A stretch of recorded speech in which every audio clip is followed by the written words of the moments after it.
Hello again, everyone. Welcome to the HireMyVA Team and Business Building Podcast, where we help you to reclaim your freedom through hiring and thriving with virtual assistants without breaking the bank. And that means your bank.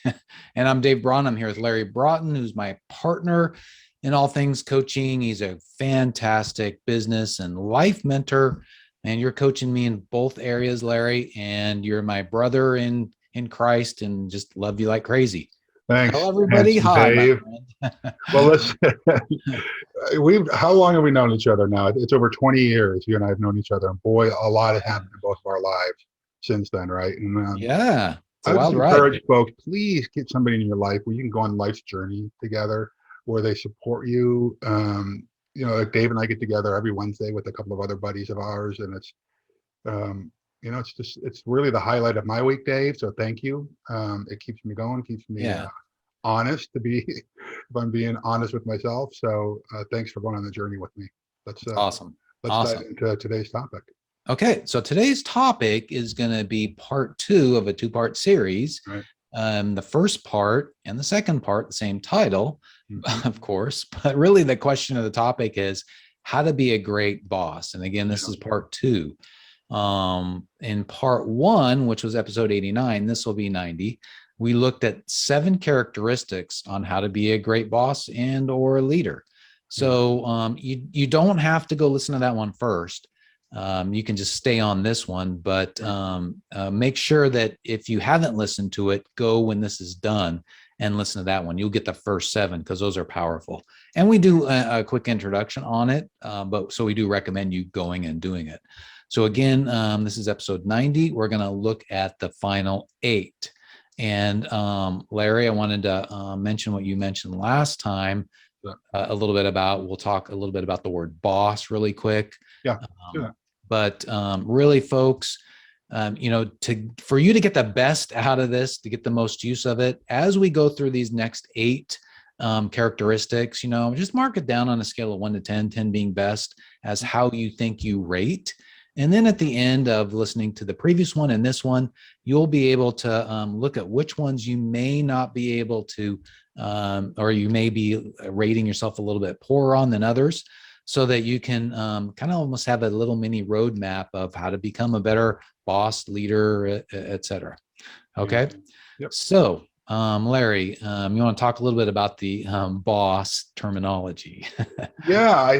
Listen, people know when you say boss, you know what that really means. But to me, it's one of those, when somebody comes into my office and says, hey, boss, to me, that immediately tells me this is someone who is checked out. They're looking for, they want to skirt responsibility. They want someone else to, make decisions for them. That's me personally. And so it's like nails on a chalkboard. When I hear that, really what we're talking about here is how to be a more effective leader, how to be a more effective manager. Now, those are 2 different things, right? Yes, absolutely. I'm a big believer, though, that we do need more leaders in life, in business, in nonprofits, in educational and academia, in the religious community. We need more leaders. So think about that. Just like, how do I become a better leader? If you're a better leader, you're going to be a better entrepreneur. You're going to be a better business owner. And a better person, right? A better person, for sure. Yeah. Yeah. Okay, so let's dive into this. Well, Dave, let me do this, though. Before we dive into these next 8, let me just do a really super quick recap. Oh, that's a good idea. Like number 1 through 7 was just this, okay? Just really quickly. Number 1 was care. You got to care about your team members. But we go into greater detail. Go back and listen to the other one. Number 1 is care. Number 2 was to communicate effectively. Number 3 was to set priorities, to be able to prioritize. Number 4 was to reward and recognize your team members. Number 5 was the ability to grow both yourself and your team members. Right. Number 6 was to set performance expectations. And number 7 was to provide feedback. Okay. Now, all of this comes from experience that Dave and I have had over the years, in both with me in the military and academia and in the entrepreneurial space, and Dave in the corporate world and his entrepreneurial journeys, and just in life and nonprofits as well. But what we did is we looked at some of the stuff from the predictive index people management study that's done, where they surveyed 5,000 employees to identify what are the qualities of a bad leader. And what they found was, here are some of the things: poor communication, they play favorites, they're not open to feedback, They're not self-aware. They betray trust. And I'm reading the list here. They don't listen. They put their own needs first, and there's a whole list of them. But some of the words that were used to describe bad bosses include being dishonest, arrogant, lazy, reactive, disengaged, inconsistent, and rude. How about this, Dave? Don't be those things. If we just don't be those things, you're halfway there. Yeah, and but then get intentional about these 15 things that we're talking about, and you'll be in the top 2% of leaders if you, I think, if you incorporate these things into your daily life. And you'll be in the top 2% of people. Really, you'll have more friends, and so it's. I mean, these are just great characteristics to have. Anyway. Yeah, I agree. Okay, well, thank you for that rundown. I'm glad you remembered. I forgot. So I was reading. Okay. So let's look at number 8. Persevere. All right. So persevere. One of my favorite mantras. So persevere to me is like tenacity. Okay. And I say that tenacity eats talent for lunch. We have to be tenacious, and that's kind of something I would suppose that might be a synonym for perseverance. But the definition to persevere is to persist in a state, enterprise, or undertaking in spite of the counter influences, opposition, or discouragement. Mm-hmm. How often have we done things, Dave, where people tell you, oh, you're not good enough, or are you really going to do that? It's tough economic times right now, right? But there are a lot of talented people out there. There are a lot of visionary people out there and dreamers out there, but they quit when the going gets tough. Yeah. This is why I say tenacity eats talent for lunch. You can be highly talented, but if you're going to quit the first bump in the road you have, take a seat, my friend. All right. But the good news about being about perseverance and tenacity is it's like any other muscle. You can exercise and you can get stronger with it. Absolutely. Yeah. So you can. So how do you think, though, that we would want to persevere more? How can we develop it? And one of the things that I'm thinking about when it comes to that is, because you said it's a muscle, you want to make sure you work that muscle when you've got energy. So in this case, you've probably got some mental energy, so maybe the time of the day to work on this is going to be when you are at your peak mental state, not when you're at, you're tired or you're groggy. That wouldn't be the best time, just because you're not gonna persevere, most likely. Or come up with a couple of ways. I remember at the E-Uprising conference that we did years ago, right? I remember Alden Mills talking about it. I think it was him, and he had said, if you need to get a little bit of boost to persevere through this task that you're running low on energy, just go do some push-ups, right? Yeah. I think that's really good, Dave. I would say that you can exercise your muscles to grow your personality. I need that to grow my personality. Your perseverance and your tenacity muscle, whether you've got energy or not. I heard a Joe Rogan riff on this once when he was talking about exercise. If you've got this, like, all right, I don't have the strength to go to the gym today, I'm just not feeling like it. All right, do you have the strength to walk to the refrigerator? Then you have the strength to get down and do 2 push-ups, then roll onto your back and do 2 sit-ups. All right, that's how you do it. Even when you don't have the energy, you have the energy.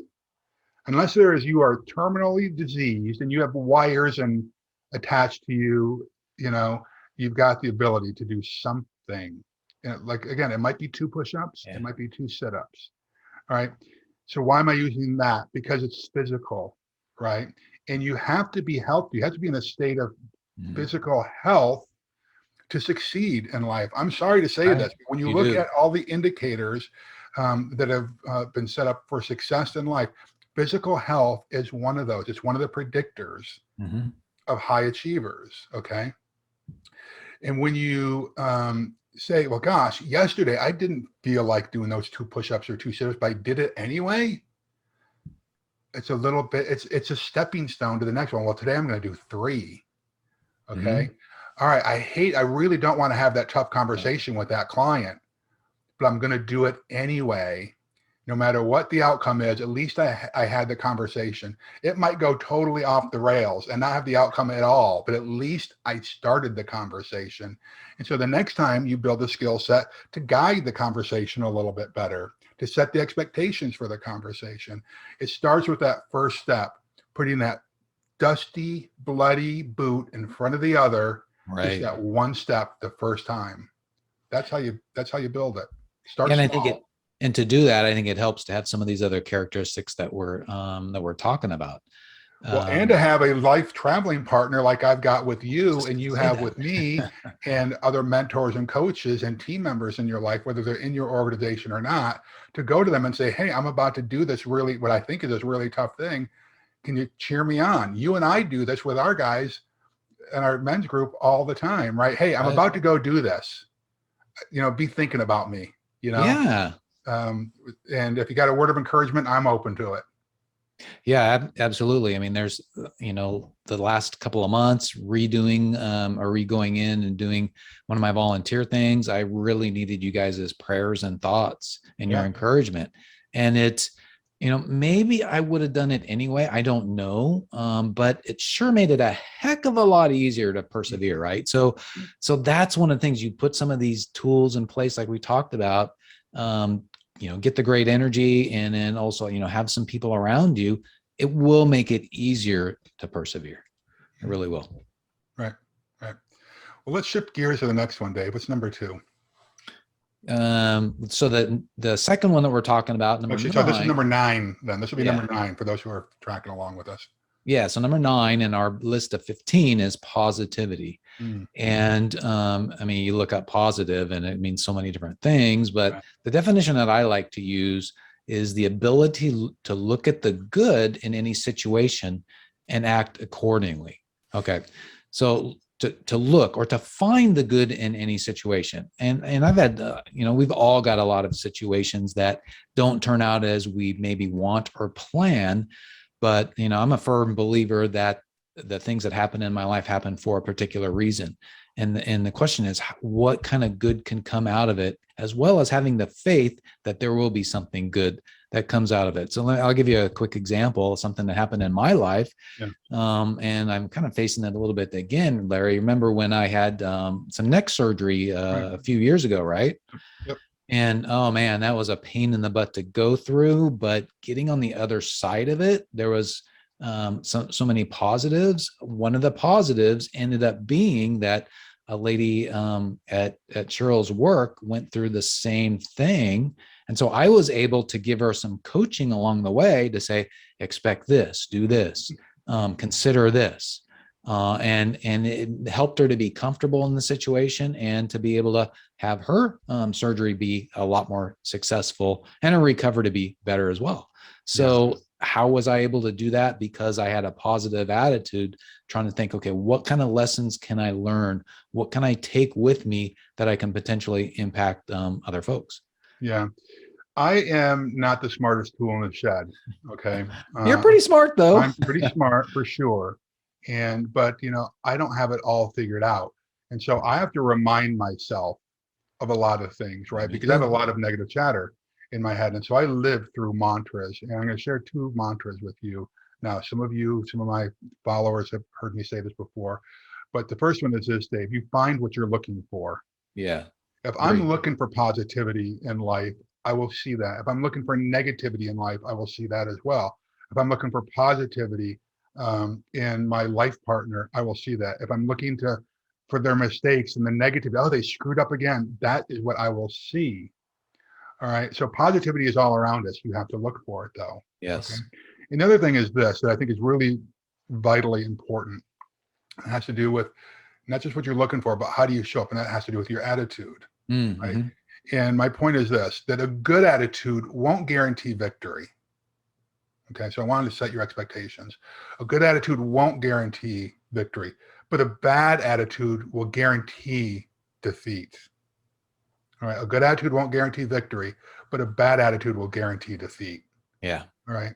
And so if you go through life negative, woe is me, with an Eeyore-tude, oh, woe is me. Eeyore-tude, I like that. Life will suck for sure. All right. Yeah. And no one will want to work on a team with you. People want to be on winning teams. If you want to be an effective boss, build a team that is looking for the positivity, the can-do spirit, the optimism, that things will get better. All right. Have you ever been on a team where a boss is negative all the time? Oh yeah, for It sure. sucks. Yeah. Drains you. Don't be that person. Yeah. Right. Yeah. All right. So that was positivity. Yeah. And that being positive is a lot more fun too. Oh, it is a lot more fun. We'll And that's talk one about of the that things we later. talked about earlier. Right. Right. Well, number 10, is that right? 8, 9, 10 is, again, I have a lot of favorites in here, and it's being realistic. Okay. And that's the ability to see things as they really are and to deal with them in a practical way. Again, I live by mantras, right? My thing is reality is your friend. Too many of us just want to bury our head in the sand, Dave, Yeah. and not face reality, right? And that's a hard thing sometimes. Like when the bombs are falling down around us, the economy is, tanking all of our competition and all of our industry. Well, should I really be looking at reality? Like maybe I shouldn't do that. Listen, it's up to you. All right. But you have to face the reality. You can't just say, oh, nothing is going on around me, but hopefully you have people who speak reality into your life as well with love. Okay. With love. Yes. That's an important point. Yeah. And so, but you have to face reality, because once you identify, like, my industry is being decimated right now, I understand that. So what do I have to do? Well, then I can set up a game plan or a mission brief or plan to address the reality of life. Okay. Yeah. I understand competition's being crushed. I may be crushed, but I'm going to work my way out of this. It's better than the Pollyannish. Yes. Is that the right word? Going through life with rose-colored glasses and just not even seeing reality sometimes. Okay. Reality is your friend, whether it's dealing with personal or professional relationships. The key here, Dave, is it goes back to one of the things that we spoke about in the previous podcast that I want folks to go look at is communication, right? Once you identify what reality is, you have to use some discernment to effectively communicate that to your team. Right. Because there's nothing worse than a team member seeing reality and the leader living in la la land thinking that's not happening, right? Oh my gosh. I see the wheel spinning in your head, Dave. Yeah. You have an experience with that? Yeah, you just reminded me of some of the things that happen in, the corporate world, is how the leaders of the organization basically said, hey, everything is going great. And it wasn't. And lied to us. And of course they had to reason, because if they were honest, people would jump ship. But if they were maybe a little bit more honest, but then said, hey, here's our plan to get out of it. Yeah. Okay. That's the balance between being positive and realistic, because you got to have that balance. Yeah. And if they would have done that, it would have been, much, much better, because then there's leaders that you can believe in. Right. Yeah. Right. Good. Okay. I guess we're on to number 11, right? Yep. So number 11 is competence. And that's a good one. A good definition would be the quality or state of having sufficient knowledge, judgment, skill, or strength, and as for a particular duty or in a particular respect. Now, competence doesn't necessarily, so we're leaders of potentially bigger organizations, and competence doesn't mean that we have the skill that's equal to every single person on our team. But it does mean we've got sufficient amount of knowledge so that we can know when the job is being done right. We can ask the proper questions to help our team, overcome issues. So it doesn't mean that you're as good as your team. It just means that you're good enough to be able to recognize what needs to be done and how to lead your team. What do you think about that, Larry? Well, I think that you're spot on with this. The problem I see in the guru space oftentimes, and as well as in the corporate arena, is that insecure leaders and bosses try to do a bait and switch on you with trying to give an air of confidence and not competence. Mm-hmm. Okay. They get it backwards. This is why a lot of these gurus, when you go to their seminars and their conferences, there's a whole lot of energy and they're going to build you up and they're going to make you feel good. And you're going to walk across broken glass or you're going to swim in a tank of alligators, whatever it is. I can do anything. Okay. Your confidence is up, right? But your competence isn't up. And so you have to keep going back and getting fueled. You have to walk across more glass. It's now on fire. And now you got to swim with alligators and sharks, right? To get your confidence up. But the truth is, if you work on your competence, the competence comes. This is why when you are learning how to play a sport, this is why you practice, right? So that when you get on the field, when you get on the court, when you get in the ring, right, your confidence is up because your competence is, you put the work in, you've worked on the skills, the training, you've been put through the paces, right? So this is why I think that competence is so important. Let's work on competence. Competence will come, and then that's enduring competence. All right. Right. This is why, like, somebody who's great at a sport, technique, skill, whether it's professional or leisure, they can step away from it for years. And then once it comes up again, hey, there's an opportunity to go hit a tennis ball. And I've not hit a tennis ball in years. You can still do it. Right. You know? Yeah. Hey, I'll go play a game. Right. But if you've never done it before, that's false confidence. Oh, I've got to go walk across glass before I can go do it. Does that make sense, Dave? Oh yeah. Yeah. Totally. A lot of rambling there for a second, but no, that totally makes sense. And, one of the best ways though, to get competent quickly is to have mentors or coaches sure. in the area that you want to have some competence in. Right. For sure. But oftentimes people don't know what areas they need competence in when it comes to leadership. Leadership is a soft skill. Yes. We need to remember that, right? So, and this is one of the reasons why you and I will actually go into organizations and help them identify, do assessments of their key executives, look at their business top to bottom. And we do this both virtually and in person. We do full day strategy sessions. We do multi-day trainings, whatever it takes. And by the way, if that's something that you're interested in, feel free to reach out to us for, okay? What I feel blessed about, Dave, is that you and I both have a gifting that I think is rare, that we are able to see potential in people and organizations that they may not see themselves, right? For sure. And so I feel blessed in that area, right? And then having worked with all the organizations that we've worked with, the different types and styles, we can bring best practices to your organization if this is something that you're interested in. Just reach out to us through a DM or one of our social media platforms, or you'll find us. Just Google us or go to HireMyVA.com and there's a contact form there. There's a lot of ways to reach out to us. Yeah. Give us a comment on our YouTube channel, whatever you want. Yeah. Yep.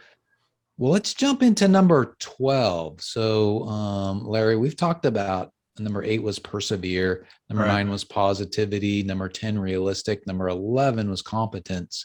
And you want to jump into number 12? So number 12 has to do with openness. The definition that we've got, Dave, is having no enclosing or confining barrier, accessible on all or nearly all sides. All right. So what the hell does that mean for business? Yeah, I know. Right. Well, oftentimes it has to do with having an open spirit about you, but also having open door policies. They have found through studies of organizations, businesses that have enduring success, not just flash in the pan, not had one great quarter, but enduring success, is that they have open door policies where team members feel like they can actually approach the leader with any concerns or questions that they have, right? That as the leader is walking through the factory floor or through the retail space, team members can actually approach them and they trust that they're going to be heard. All right. Yes. This leads to increased morale in the organization. All right. So that's kind of the openness that we're talking about, that you don't shoot team members down for bringing you a problem or a suggestion. that, one of the things that we see, Dave, oftentimes is that the leader feels like they're in competition with the team members. Oh yeah. Yeah. Right. A team member brings an idea and they feel challenged because the team member might have a better way to deal with a problem that the leader might not have thought about yet. Right. And instead of feeling threatened, or instead of feeling like you're in competition with that team member, this might be your new assistant. This might be the new supervisor on the team. We have to look at it that way. And the better our assistants, supervisors, managers, assistant managers, leaders in our organization become, the more effective we become as leaders, right? And this comes down to, sadly, sometimes it's a lack of self-esteem or competence, right? The more, it ties into the one that we just got through speaking about, the more competent we are in our leadership abilities, the less, the higher our own morale is, the higher our competence is. So Yeah, openness, I think, is one of these really important things. We have to be open to feedback. Yeah. And one of the reasons why we build a team, what do we say? We're building a team because it gives us freedom, right? Part of that freedom is letting your team be better than you in a lot of things. And so you've got to be open to that. You've got to be open to their suggestions, because, who knows, it might be that suggestion, or it might be that one little thing that they say that it'll tweak that will, help you outdo your competitors. It'll help you go your whole business to the next level, or it could help you to become a better leader and manager, because, as we've gone through, 12 of these 15, I'm like, oh my gosh, I've got some work to do on those. Right. So no matter how good you are, you've all got work to do. And it helps to, maybe have one of your team members in a positive way tell you, hey, here's a way that you can, improve your confidence. They may say we should have persevered more on this particular client or something like that. But being open to solutions and suggestions, because, you are going to go down maybe a little bit of a rabbit hole from time to time, and maybe investigating something that won't work out. But I tell you, that will be more than offset by the fact that you're going to be open to new solutions and new ways to do things that are going to, skyrocket your productivity. Let me give you an example. Right now is, we're in the Great Resignation, right? Right. And if you guys don't know what that is, it's like the surveys say that, up to about half of the people are thinking of resigning right now, 51%. or within like 6 months. So there's some leaders who are still saying these days that, all right, when this pandemic is over, we're going to go full-time, 100% back to the in-person office. And that is turning a lot of people off, causing them to resign, because there's other options open for them to do, maybe, a part virtual, part in person. Right. So some of these leaders are not open to new ways of doing things. And so that's going to cause them to, their organizations are going to suffer, and they're going to suffer as a result. Yeah. Yeah. Now, Dave, we know that not everyone that's listening to this podcast is a business owner, that there are actually people that are listening to these podcasts who might be a new manager, or they're wanting to get into management. We see the comments, right? So, Dave, the question might come up, okay, sounds great to have a boss who's open, but what if I don't? What if my boss is not receptive to ideas? Well, oftentimes you got to think about, how are you delivering feedback to your boss or to your manager or to your leader? If you think that your leader is off the rails, you don't approach them and say, dude, you're off the rails. That's a stupid idea. That's not going to work. Yeah. Okay. I think the best way that a new leader, new manager, someone who's interested in growing in an organization should approach a leader like that is say, hey, leader, hey, boss, not boss, please don't call him boss. hey, manager or leader. I know that you want us to do this. Help me understand what are we trying to accomplish here? How can I make sure that I am following through on what it is that you want us to accomplish? Right. So what's that going to do to the leader? It's like, oh, good, this guy's on my team. He wants to do a good job. And so they're going to let their guard down, and they're going to explain it to you. And then as they're explaining it to you, if there's something you feel like is really stupid or off the rails, say, hey, I like the direction we're going here. What if we were to try this instead? How do you think that might impact the results of what we're trying to achieve here?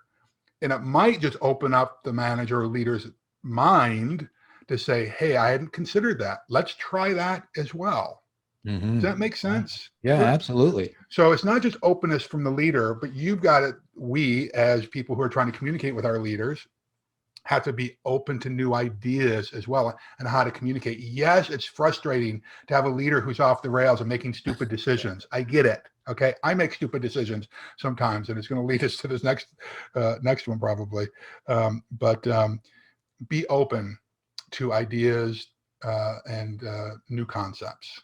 All right. Yeah. But Dave, right so far, like number 8, we talked about persevere. Number 9, I guess, was positivity. Number 10 was realistic. 11 was competence. 12 was openness. Is that right? 8, 9, 10, 11, 12 was openness, which brings us to number 13. Is that right? Yep. Lucky number 13. Which is what, Dave? It's, I don't know. What is it? Oh, wait a second. Decisive. Do I have to do this? Yeah. Decisive, right? We'll have the power of quality or deciding. That's what the dictionary says, right? Okay. Well, what is deciding? Well, deciding is basically to select a course of action. We talked about openness a little bit before, and you have to be open to new ways of doing things. But if it's causing you to be almost paralyzed because you don't know which direction to go, well, you're going to be paralyzing your team, and they're not going to know which direction to go. So at some point, you've got to decide. You have to figure out, come up with a what is it? We have the decision-making, whatchamacallit, matrix, right? To weigh things out, use a tool like that. But you've got to decide at the appropriate time on a particular course of action. And, if you decide today, we're going to go this way, and then tomorrow that way, and then the next day another way, well, that's really being indecisive. You got to select a course of action and stick with it as long as it makes sense for you to do so. Yeah, this predictive index people management survey that we were talking about earlier, this is one of the things that drives people nuts, is the analysis paralysis that some leaders get into, where they don't make decisions. Yeah. The truth, and I'm going to use a capital TRUTH on this, the truth is that leaders who make decisions with speed and conviction, they understand that they're not always going to be the right decisions, right? But at least they're moving the organization forward. All right. Yeah. Wrong decisions, bad decisions can be fixed. That's what good leaders understand. All right. But stasis can kill an organization. Indecisiveness is going to damage an organization and their reputation beyond repair. That's just a fact. Yeah.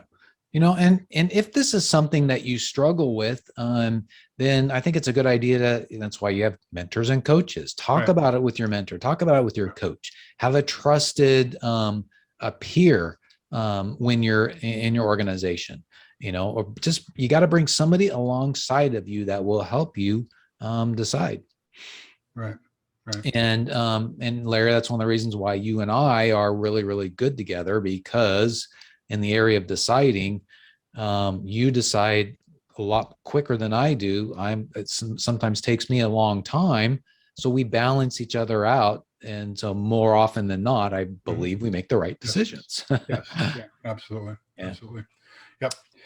Okay. Well, brings us to number 14, which is, and some people are going to roll their eyes at this. All right. And that is, I'm just telling, we're sharing with you what we've learned over the years, and what a lot of surveys have shown is that people want to have fun. Yes. They want to have a fun organization. This doesn't mean that it's an amusement park. Okay. But we have to provide some level of amusement and some level of joy in the workplace. Nobody wants to go to a place where there's a grind. All right. Where it's a sweatshop. Nobody wants that kind of stuff. But having fun, having a work environment where people feel like they're appreciated, we see higher levels of engagement and higher levels of loyalty and productivity.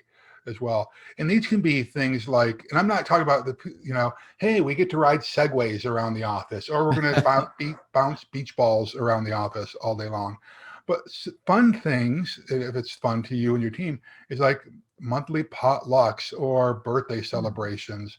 To a certain degree, some people again, if the team wants to do this, decorate their doors on their office contest or their cubicles or whatever it is. All right. Or, if they're working remotely, the stuff behind their chair there, so that we're on a Zoom call. Doing fun things like that does increase engagement, and it lets the team member to feel like their personality can show a little bit, right? Now, when you do this as a leader, it kind of feeds into a lot of things we were talking about earlier about getting to know your team members, building bridges and building bonds with your team members as well. These are just small little things. What we've done as an organization, Dave, is we also use these times to serve the community, whether it's through getting together and doing our monthly SAC lunch program, where we're creating lunches for the homeless and for different children's homes in the area. We're doing good, we're serving, and we're having fun at the same time. There are a lot of ways that you can incorporate fun into the workplace where it just does not feel like a grind or a sweatshop. Yeah, fun is not just laughing, but that's part of it. Fun Sure. is, we talked about, was enjoyment, right? So when you're out giving like you guys do, then there's a level of enjoyment there. That's right. And I liked what you said about having your background, changing your background. So if I move my head to this way, here it is. Point to this sign if you can read it. Can't read it. It actually says grandpa. Yeah, that's right. Right. So I'll be a grandpa soon. And you wouldn't believe, I've got several clients who've seen that and they're like, oh, tell me more about that. Exactly. Yeah. So we have a little laugh and it's fun. I think another aspect of fun is in the way that you can approach tasks and work. So my example, and something that I didn't even realize until I had lost it, is I really like to collaborate with people. That's fun to me. That's a way to approach work. So I had a VA who, actually Brian on our team now, we'll get on and do, a lot of collaboration during the day. But then I had another VA at one time who he didn't want that. All right. He's like, give me the tasks. I'm going to do it. I'll tell you when they're done. And he did great. It was awesome. And then he'd be like, okay, what's the next task? We didn't collaborate at all. And I found my own personal enjoyment in my business was going down a little bit. Yeah. Right. And so there's an aspect of self-awareness we talked about, right? And figure out for yourself, what is it that you, how you enjoy doing things. Yeah. Another example, one of the things in our powerful course and community that we do, Larry, is just about every week, unless, somebody's on vacation, we will do these co-working sessions. Mm-hmm. We will work together. The idea there is to try to take something, one of the ways people use it, they'll take something that's not fun, that's unfun, and they'll make it fun by being on a call together and executing on it and reporting back to each other. Right. That's right. Yeah. So there's so many aspects of fun you can bring in the business, from all the things that Larry said to the way that you're working. I think it's There's a couple of things I want to throw in here. Those are great ideas. One of the best pieces of feedback I ever got from a boss was that a boss one time tell me, you walk like I have a default face that looks pretty grumpy. Okay. And he said, you look like you're dour, these are the words, dour and pessimistic. Yeah. Okay. Nobody wants a boss or a leader or a manager or even a freaking coworker who looks dour and pessimistic all the time. I think that people who know me now would not describe me as dour and pessimistic. Okay. Yeah. I think most people would describe me as optimistic. Well, where does that come from? Because sometimes I'm not always optimistic, but at least I smile. Yeah. I'm pretty aware that when I walk into the office, when I am meeting with people, that I smile. Okay. A former, I'll mention her name, mentor, coach, who's an actress, Barbara Niven, who was doing some training with me. And she said, one way to do this is like before you go on camera, before you go into a movie, just giggle to yourself, just like you just did. Yeah. Just giggle to yourself. Force it. Yeah. When no It one's feels around, good. when no one is around, and it changes your energy that That's a you're great getting off. tip. Right? That's a great tip. So imagine if before you walk into a meeting or you're walking to the office, you just giggle to yourself, or before you go on camera, you giggle to yourself. Yeah. And then people start seeing you. How are they going to perceive you? Versus as if before you walk in the door that your dog just got run over by a car. All right. Ugh, what a difference that people are going to feel, right? That adds fun to the workplace. All right. Yeah. So just a couple of tips for you there. Oh, that's a great tip. Yeah. So we are on the last one. So this one we talked about really quick, persevere. We went to positivity. Number 10 was realistic, 11 competence, 12 openness, 13 decisive. We just talked about number 14, which was fun. And number 15 is shares credit, which is something that gains or adds to reputation or esteem. Another way to think about it is when it says shares credit, we're not talking about money. We're talking about something like honor, right? You're sharing honor. You're sharing that why things went well. It was because of not just you, but other people, you and your team, right? We're talking about building a team here. That's one of the best ways you can become a better leader is to share that you and your team were able to accomplish this great task or whatever it is that you are doing for your client. Because in reality, that's true. In your business or in your organization, I would say 100% of the time, it's not just because of you. It's because of everybody on your team. And Larry, I want to get your opinion on this, but I've heard this so many times on, you watch the Super Bowl or the Final Four or whatever, and you listen to the coach, at the end and the championship coach, and they say, the coach says, well, all these guys, these are the greatest guys that I've had. All the credit belongs to them. They did everything right. And, I hear that. I'm like, he's not being honest. I don't like that. It's I have a great group of guys. We all worked together. We all worked our butts off. I couldn't have done it without them. We just had an amazing run, and we just came together as an entire team to accomplish something that we didn't think that we'd be able to do. It's us. To me, it just seems so insincere when the coach or the leader gives all the credit to other folks. Yeah, I think probably a better way to do it would be to say, hey, we all played a role. And I just gave you the platform to do it. Right. Yeah. But I do think that this is a big one. In fact, this might be the biggest one, Dave, because one of the most demotivating things that a leader can do is either ignore the effort that went into contributed to success, or they take credit for it.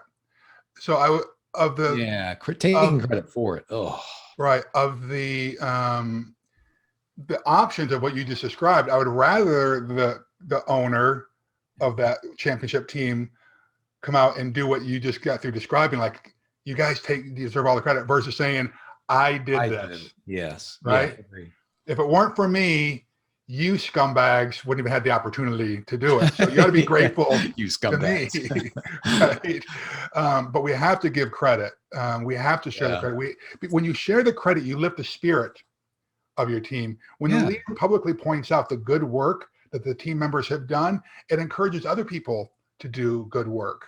Okay. And it strengthens collaboration and trust among the team. And collaboration and trust are two of the really important elements of creating a team that ultimately creates more freedom in our own lives. Mm-hmm. Right. Nothing sucks the wind out of the sails of a team than a leader who accepts credit for their hard work and their efforts, or who throws them under the bus and takes credit for the efforts. For the success of the team. What comes to mind is a movie that we've watched, oh my gosh, so many times as a family. It's so funny, is the National Lampoon's Christmas Vacation. Mm-hmm. Did you ever see that? No, I haven't seen it. Oh my gosh, you got to see, you got to borrow it from me. But you talk about a bad boss at the beginning. It's Clark Griswold. His boss is bad. Yeah. It's like, Clark, have that report to me tomorrow morning so that I can give it to this trade conference. So the boss is going to this trade conference to give a report, and the boss is, taking all the credit for it. Yeah.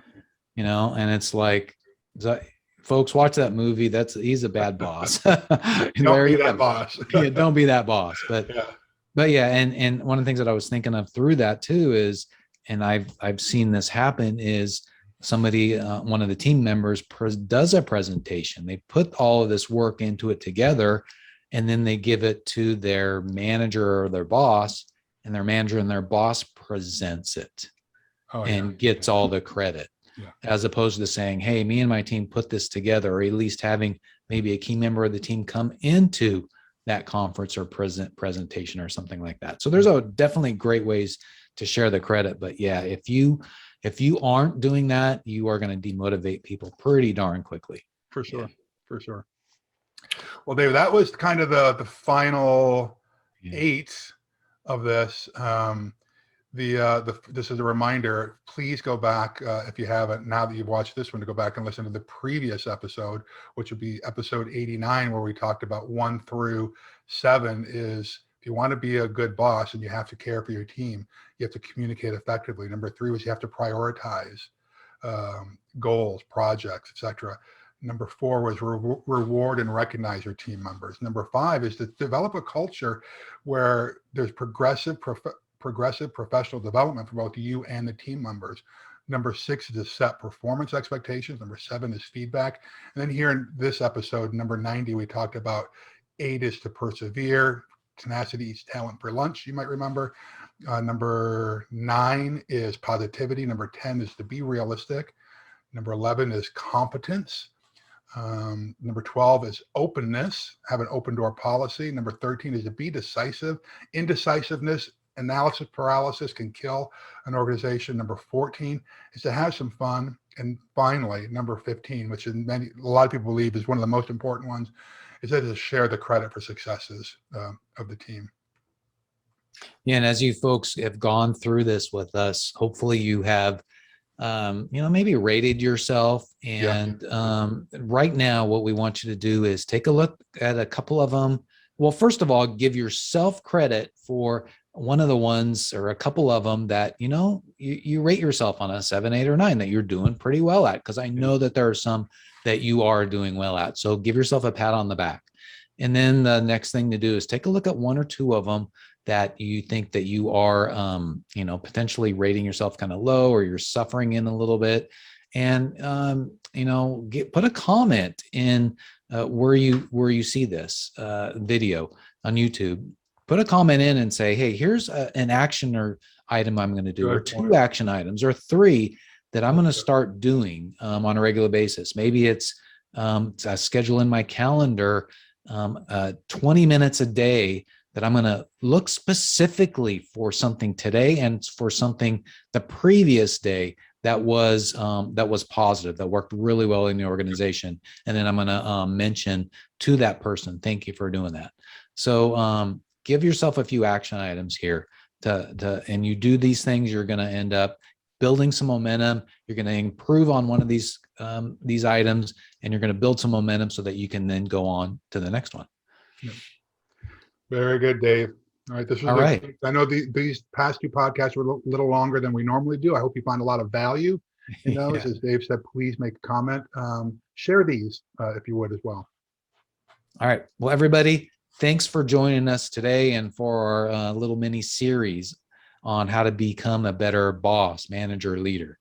Remember, building a team is the way to reclaim your freedom, and we're here to help you with our course community and, of course, our white glove service, where we find a rock star virtual assistant for you.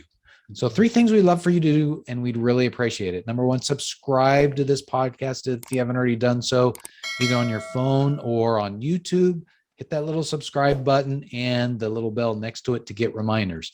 Number 2, give us a rating, preferably 5-star. And as Larry mentioned, leave a comment below this video, because we need to get the word out on all of this. We want the world to be a better place. And then number 3, go to HireMyVA.com for more information on our course and our great community. And of course, as we mentioned, our white glove service. Remember, even without experience, you'll learn how to prepare for, hire, and thrive with virtual assistants. Larry and I are continuing to help a lot of folks. We want to help you too. Come join us in this journey. So just go to HireMyVA.com for more information. Yeah, Dave, I'm just getting the urge that I need to share this with folks. Somebody I know needs to hear this right now. And that is that it's a saying I've heard over and over again throughout my adult years. And that is that 2 things suck joy from your life. Yeah. 1 is living in the past, and 2 is comparing yourself to others. Let's not do that. Okay. Do yourself a favor, do the world a favor, go do something significant today. So God bless you. God keep you. And my favorite one, God hold you. All right. Go get them, folks. All right. I'll see you later. Bye. Bye, everybody.